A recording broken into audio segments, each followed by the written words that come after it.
Se a gente pega, por exemplo, o Nelson Williams, ele não é um cara carismático, ele pode ser um cara articulado, ele pode ser um cara bem comunicativo, mas carisma no conteúdo que aparece no perfil dele, ele não é um cara carismático. Sem Jurisprudência, o podcast do Causi de marketing, vendas e empreendedorismo para advogados. E agora me falando sobre a imagem do advogado que ele deve transmitir.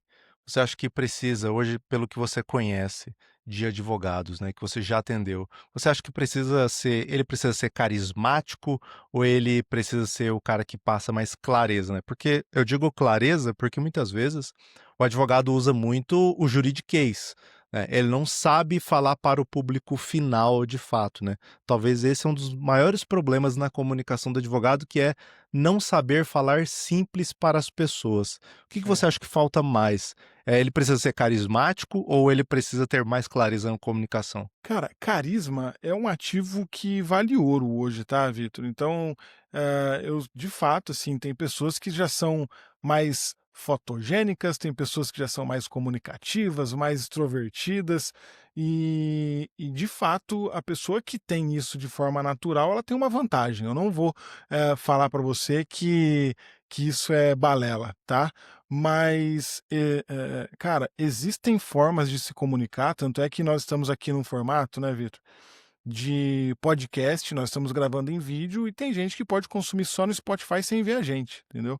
Então a Sim. gente poderia estar aqui de câmera fechada, trocando uma ideia, que se a pessoa não tivesse estrutura ou não tivesse confortável com a aparência para gravar conteúdo, para ela não iria mudar em nada. Ela tem essa outra variável, esse outro formato que ajuda ela a produzir conteúdo se ela não é uma pessoa que fica tão confortável na frente das câmeras, né?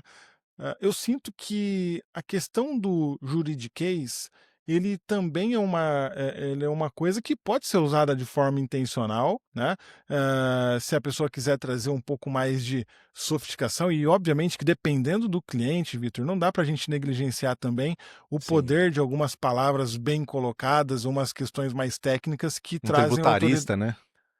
Eu sinto que, eh, óbvio, a didática é o que vai mandar, mas a gente tem que sempre fazer um exercício, primeiro, de trazer clareza e conseguir se comunicar. Eu acho que isso é basal nessa questão, né?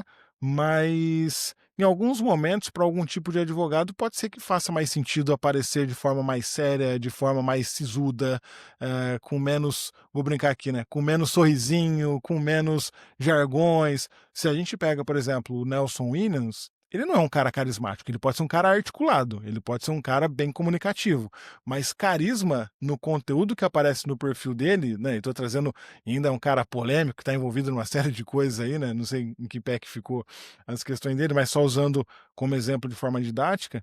Ele não é um cara carismático, ele é um cara que aprendeu a usar o celular para fazer os stories dele todo dia, e as gravações que aparecem no perfil dele são com videomakers, ele numa postura super quadrada, eu diria, então, super séria, super sóbria, né.